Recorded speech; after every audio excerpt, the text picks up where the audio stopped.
நகரத்தில் குட்டை காரணமாக உயிரிழப்பு ஏற்பட்டுள்ளது. பொதுமக்கள் பாதுகாப்பு கோரி மாவட்ட ஆட்சியரிடம் மனு அளித்துள்ளனர். விழுப்புரம் நகராட்சிக்குட்பட்ட 18வது வார்டில் உள்ள ஊரல்காரைமேட்டு பகுதியில் கடந்த 95 ஆண்டுகளாக 50க்கும் மேற்பட்ட குடும்பங்கள் வசித்து வருகின்றன. அந்த பகுதியில் உள்ள பெரிய குட்டையில் அனைத்து கழிவுநீரும் கலக்கின்றன.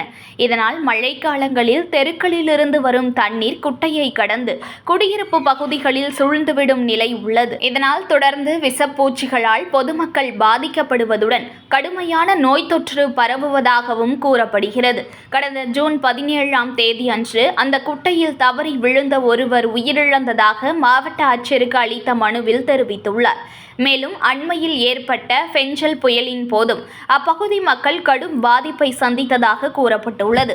குட்டையை புனரமைத்து குளமாக மாற்றி சுற்றுச்சுவர் அமைத்து கால்வாய்களில் வரும் தண்ணீர் அருகிலுள்ள ஓடையில் செல்வதற்கான ஏற்பாடுகளை மேற்கொள்ள மாவட்ட நிர்வாகம் நடவடிக்கை எடுக்க வேண்டும் என அவர் கேட்டுக்கொண்டுள்ளார். மக்களின் வாழ்வாதாரம் பாதிக்கப்படாமல் அடிப்படை வசதிகள் உறுதி செய்யப்பட வேண்டும் எனவும் மனுவில் வலியுறுத்தப்பட்டுள்ளது. செய்திகளை உடனுக்குடன் தெரிந்து கொள்ள லைக் பண்ணுங்க, ஷேர் பண்ணுங்க, சப்ஸ்கிரைப் பண்ணுங்க, மறக்காம கமெண்ட் பண்ணுங்க.